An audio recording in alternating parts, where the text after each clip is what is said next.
Understanding overcurrent protection on the secondary side of a transformer is essential for electrical installations.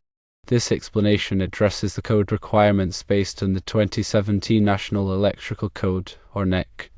Let's consider a scenario involving a 480 volts primary to 208 volts secondary transformer. The primary current is 92 amps.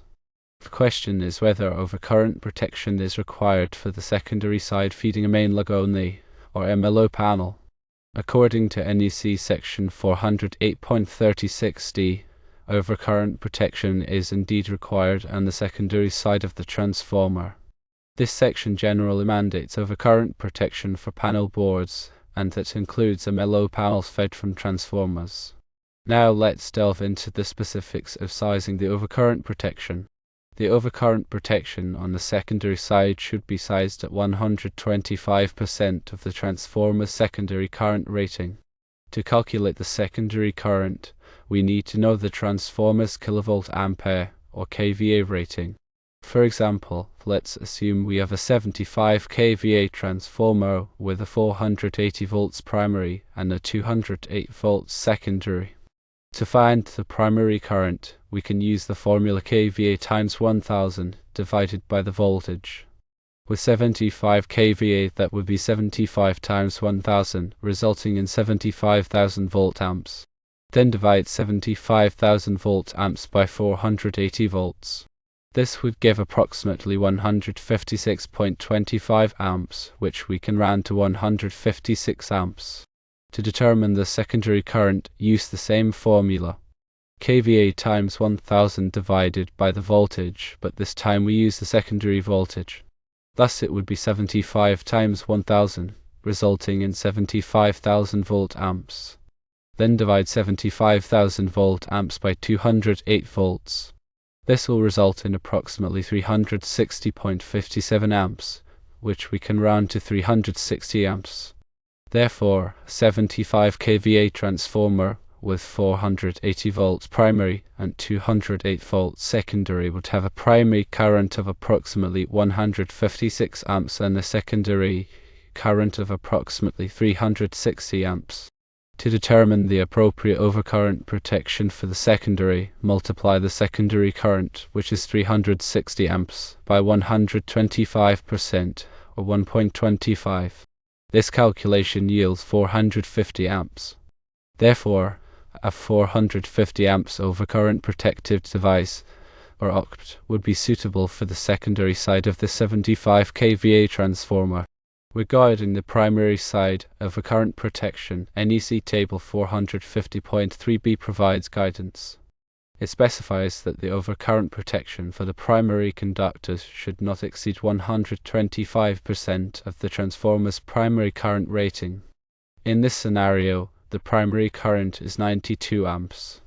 Multiplying 92 amps by 125%, or 1.25, results in 115 amps. Therefore, the primary overcurrent protection should be sized at 115 amps. NEC Table 310.15b16 dictates conductor ampacity. For example, to carry 156 amps on the primary side, referencing this table would indicate that a 1/0 copper conductor, assuming it is rated for 75 degrees Celsius, would be suitable for the primary conductors. The secondary side, which requires conductors to carry 360 amps, a 500 kc male copper conductor would be adequate. Alternatively, you could run parallel 3/0 copper conductors to achieve the required ampacity. The conductors must be sized to handle the calculated load. In addition to overcurrent protection and conductor sizing, the grounding electrode conductor, or GEC, for the transformer must be appropriately sized. The GEC size is typically determined by NEC Table 250.66, which is based on the size of the derived ungrounded conductors. The derived ungrounded conductors are the conductors on the secondary side of the transformer. In the example we are using, the secondary conductors are 500 kc mil copper or parallel 3/0 copper. If we reference NEC Table 250.66 using 500 kc mil copper or parallel 3/0 copper, This would mean that a number 4 copper conductor should be used for the grounding electrode conductor. The selection and installation of the grounding electrode conductor should also align with NEC sections 250.30 and 250.104. It is important to consult these sections for specific requirements related to grounding transformers and separately derived systems. In summary, firstly, overcurrent protection is required on the secondary side of the 480 volts to 208 volts transformer feeding an MLO panel, as per NEC section 408.3060. Secondly, the secondary overcurrent protection should be sized at 125% of the transformer's secondary current rating.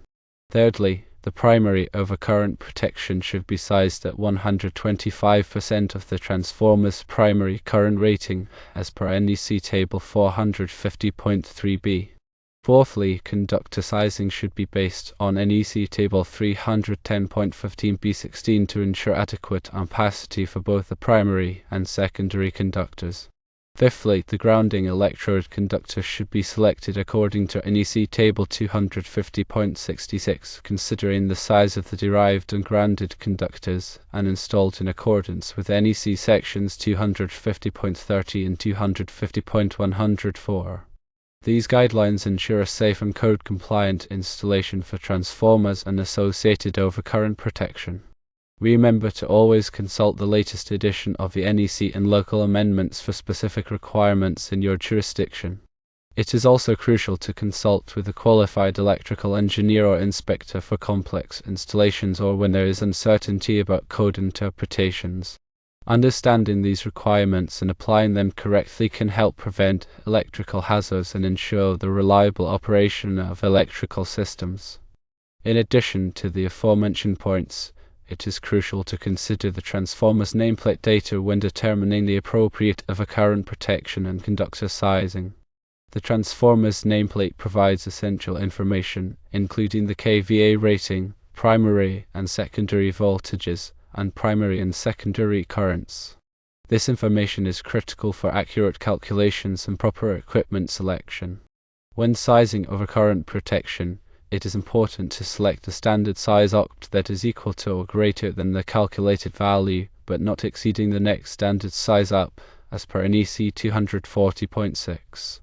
For example, if the calculated overcurrent protection for the secondary is 450 amps, and standard size breakers are available in 400 amps and 500 amps, the 500 amps breaker would be the appropriate choice. In addition to the overcurrent protection, it is also important to consider the available fault current at the transformer's secondary terminals. The overcurrent protection devices must have an interrupting rating sufficient to handle the available fault current. This is typically determined through a fault current study, which analyzes the electrical system to determine the maximum fault current that could occur at various points in the system. The overcurrent protection devices must be selected with an interrupting rating that is equal to or greater than the calculated fault current. Furthermore, it is essential to ensure that all overcurrent protection devices are properly labeled and coordinated. Labeling helps to identify the circuits protected by each device, and coordination ensures that the overcurrent protection devices operate in a coordinated manner to minimize unnecessary outages. Coordination studies are typically performed to determine the appropriate settings for overcurrent protection devices to achieve proper coordination. Another important consideration is the type of overcurrent protection device used. Circuit breakers and fuses are the two most common types of overcurrent protection devices. Circuit breakers are resettable devices that trip when an overcurrent condition occurs, while fuses are one-time devices that must be replaced after they interrupt an overcurrent. The choice between circuit breakers and fuses depends on various factors, including the application, the available fault current, and the desired level of coordination. In some cases, it may be necessary to use both circuit breakers and fuses in the same system to achieve optimal protection. For example, fuses may be used to provide fast clearing protection for sensitive equipment, while circuit breakers may be used to provide overload protection for general-purpose circuits. It is also important to consider the ambient temperature when selecting and installing overcurrent protection devices. Overcurrent protection devices are typically rated for a specific ambient temperature, and their performance can be affected by extreme temperatures. If the ambient temperature is significantly higher or lower than the rated temperature, it may be necessary to derate the overcurrent protection device or to use a device with a higher temperature rating. In addition to the technical aspects of overcurrent protection, it is also important to consider the safety aspects. Overcurrent protection devices are designed to protect electrical equipment and personnel from the hazards of overcurrents and short circuits. It is essential to ensure that overcurrent protection devices are properly installed, maintained, and tested to ensure that they are functioning correctly. Regular inspections and testing should be performed to identify any potential problems and to ensure that the overcurrent protection devices are ready to operate when needed. When working with electrical systems, it is crucial to follow all applicable safety procedures and to wear appropriate personal protective equipment, or PPE. This includes wearing insulated gloves, safety glasses, and arc-rated clothing. It is also important to energize electrical equipment before working on it whenever possible and to use lockout-tagout procedures to prevent accidental energization. In conclusion, understanding overcurrent protection requirements for transformer secondaries is crucial for ensuring the safety and reliability of electrical installations. By following the guidelines outlined in the NEC and by consulting with qualified professionals, it is possible to design and install overcurrent protection systems that provide effective protection against overcurrents and short circuits. Remember to always prioritize safety and to follow all applicable codes and standards when working with electrical systems.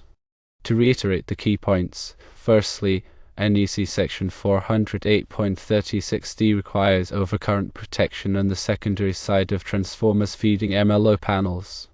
Secondly, the secondary overcurrent protection should be sized at 125% of the transformer's secondary current rating. Thirdly, NEC Table 450.3b specifies that the primary overcurrent protection should be sized at 125% of the transformer's primary current rating. Fourthly, conductor sizing should be based on NEC Table 310.15b16 to ensure adequate ampacity for both primary and secondary conductors.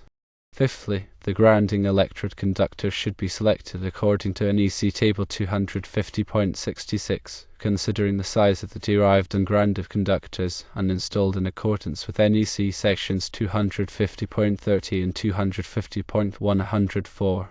These guidelines, along with careful consideration of transformer nameplate data, available fault current, overcurrent protection device type, ambient temperature, and safety procedures, will help ensure a safe and code-compliant installation.